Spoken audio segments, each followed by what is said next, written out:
Merci à Inès, Héloïse et Adèle pour ce magnifique cadeau pour les 1000 abonnés de ma chaîne YouTube. J'étais obligé de faire une dédicace à ces trois filles, ces trois cagnes à Blaise Pascal, parce qu'elles m'ont offert ce cadeau qui, qui veut dire beaucoup de choses pour moi.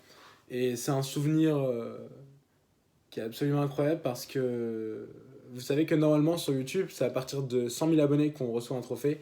Et elle savait à quel point j'attendais les 1000 abonnés et que j'avais envie de faire ce live justement parce que meilleure qualité de caméra, etc. Et, et voilà, elles m'ont offert ce cadeau, ce portrait. Et c'est plus qu'un trophée pour moi, ça a une valeur sentimentale maintenant, étant donné que ça vient d'amis. Et donc merci à elles, voilà, je prends cette première minute pour les remercier. Et j'entame instant la vidéo sur la... Bon voilà, ça fait 3 semaines que j'ai pas fait de vidéo maintenant que j'y pense. Ça commence à faire beaucoup, donc je m'en excuse. J'avais dit toutes les 2 semaines et je me tiens pas à ce que j'avais dit. Merci pour les 1000 abonnés. Mais ça, je ne l'ai pas dit. Mais merci pour les 1000 abonnés. Sincèrement, ça me fait quelque chose.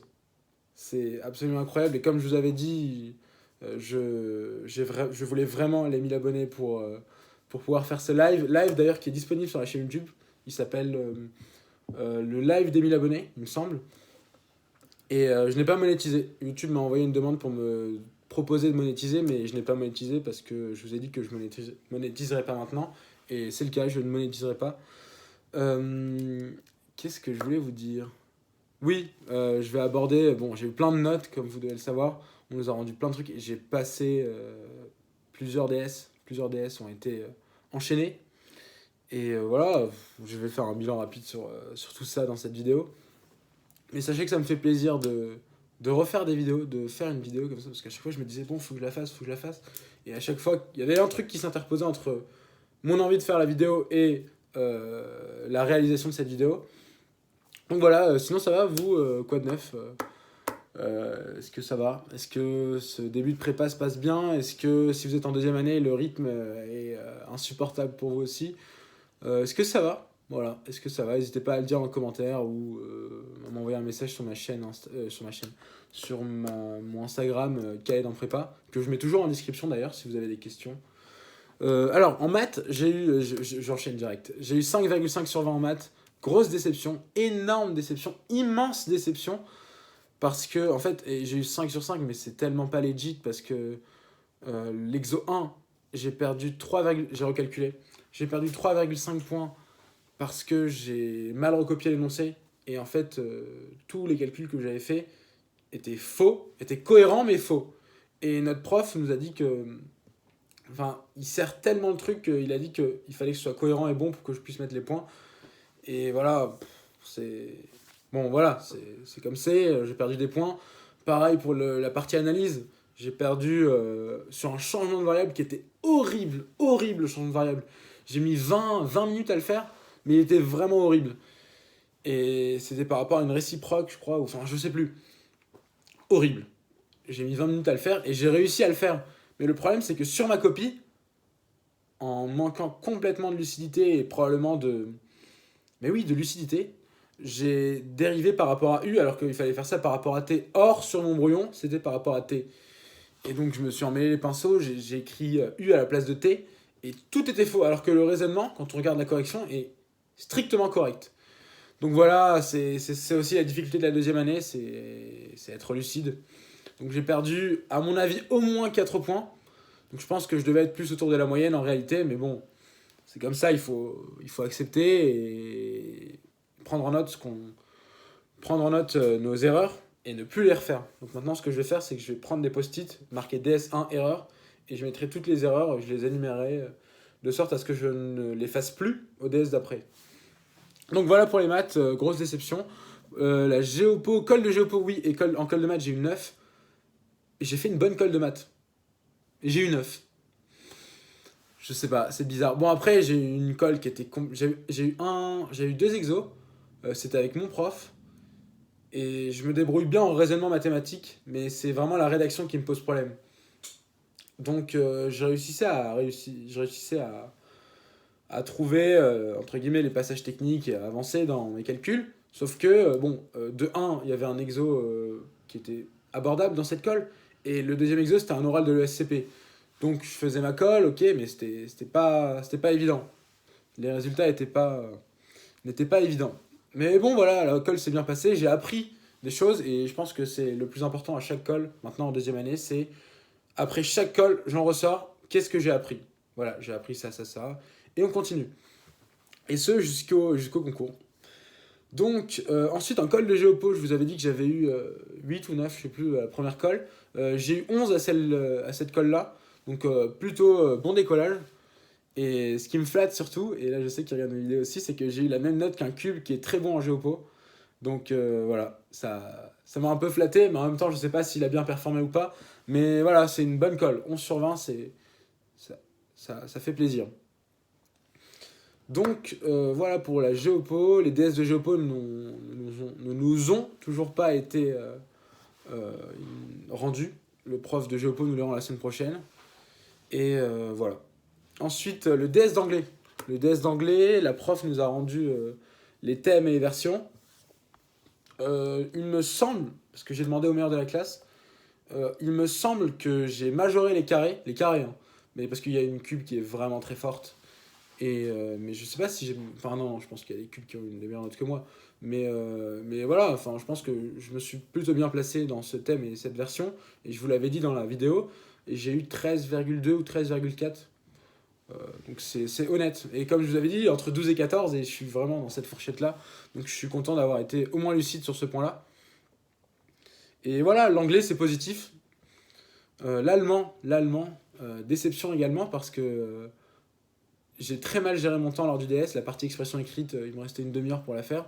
C'était aberrant. Et je m'obstinais à chercher le mot juste à chaque fois pour faire une traduction parfaite. Et résultat des courses, j'ai eu 9,5 il me semble au DS d'allemand. Et normalement, j'ai pas ce genre de note-là en allemand. C'est pas exécrable. Ce serait être dans l'abus que de dire ça, mais c'est décevant. Donc voilà, je vais essayer de m'améliorer et surtout faire un travail sur la gestion du temps. C'est essentiel, ça. C'est vraiment essentiel. En culture générale, on a eu une contraction HEC. J'ai pas eu le temps de finir encore une fois, mais j'ai mis l'essentiel. Ouais, j'ai mis en gros ce que je voulais mettre, ce qu'il y avait d'important à mettre, de mon point de vue, je l'ai mis. Maintenant, c'est une question de style. À la fin, ça a été bradé, mais c'est pas beau. C'est vraiment. J'ai honte d'avoir rendu ça. Mais bon, on peut pas être satisfait de tous les travaux qu'on rend. Maintenant, le DS de philo. Oui, DS de philo. On a eu DS de philo ce matin et la question, l'intitulé du sujet était euh, qu'aime-t-on quand on aime? Sujet sympa, mais pas évident à traiter. Enfin, pas évident à traiter dans le sens où il y avait beaucoup de choses à dire. Et bon, voilà, j'ai fait grand 1, j'ai parlé du désir, grand 2, la souffrance liée à l'amour, la douleur, et grand 3, on emprunte des qualités essentielles à chacun, et c'est uniquement dans ce cadre-là qu'on aime une personne parce qu'elle a des qualités empruntées, que parce qu'elle a réellement, qu'on peut avoir une attirance pour le support originel, c'est-à-dire le moi véritable. Et donc voilà, bon, on verra. Hein, en termes de style, mon intro, je suis plutôt fier de l'intro. Et le reste, je sais pas. Je sais pas trop le reste. Bon, on verra. Mais stylistiquement, j'étais un peu déçu, mais on verra ce que ça donne. Voilà, c'est tout pour les notes, il me semble. J'école le géopo et entretien de personnalité la semaine prochaine. Donc on va essayer de se mettre au point. Euh, État des lieux de la deuxième année en sommeil. Alors, je me suis fait quelques petites sous-parties. Le sommeil, je dors 6h30 par nuit, en moyenne, et je me lève tous les jours. Tous les jours. Allez, 4 jours sur 5 en semaine à 6h30 pour faire des maths, comme je vous l'avais dit, pour faire du cours. Et voilà, je m'y tiens encore. Ça, c'est plutôt positif. Le rythme en deuxième année, les cours de géopo. Alors, le cours de géopo le mardi de 16h à 18h et le. Non, attends, est-ce que c'est géopo qu'on a de 16h à 18h? Ah non, je me trompe, c'est la CG. CG de 16h à 18h et le vendredi de 16h à 18h, la géopo, c'est un supplice. C'est un supplice. C'est difficile de nous mettre 2 heures de géopo en fin de journée. Je veux dire, c'est une matière qui nécessite beaucoup de concentration. Et la concentration, voilà, il faut nous mettre ça en matinée. Il faut pas mettre ça en fin de journée où tout le monde a envie, voilà, on a envie d'avoir 2 heures de CG. C'est sympa pour décompresser, on parle un peu d'amour et c'est bien pour se détendre, entre guillemets. 2 heures de géopo, on fait de la géopolitique pure, rapport de force, souveraineté. Et, ça nécessite de la réflexion. Même si c'est que du cours, je pense qu'il faut réfléchir à chaque cours sur ce que vous faites. Et voilà, c'est pas facile, c'est pas évident. Donc, le rythme en deuxième année est intense. Les maths, je me tiens toujours à mon planning. Et au niveau du travail personnel, c'est pas bien. Parce qu'en semaine, ça va. Mais le dimanche, je peine à travailler. Mais c'est tellement compliqué de se mettre à travailler quand on est seul chez soi. En fait, on a envie de tout faire, sauf travailler. À croire que tout est fait pour que je travaille pas le dimanche. Donc voilà, si je comment dire, si je veux toujours pouvoir espérer intégrer une école que je vous avais fait, je vous avais dit une école du top 4, c'est pas en ne faisant rien le dimanche, c'est-à-dire que clairement je perds tous mes dimanches. Bon, je les perds pas, mais je travaille pas 8 heures par jour, quoi. Je travaille entre 2 et 4 heures, et c'est très très peu. Donc il va falloir que je trouve une solution illico presto pour pallier ce problème, pallier ce manque de travail. Donc au niveau du travail perso, voilà, il y a un gros travail à faire. Est-ce qu'il y a d'autres choses dont je voulais vous parler Il me semble que c'est tout. J'espère que ça va, que vous, ça se passe bien cette année. Je sais pas si je l'ai déjà dit dans la vidéo, mais parce que ça fait déjà 12 minutes. Voilà, j'espère que votre année se passe bien, que vous vous êtes fait des amis, que vous êtes bien intégrés dans votre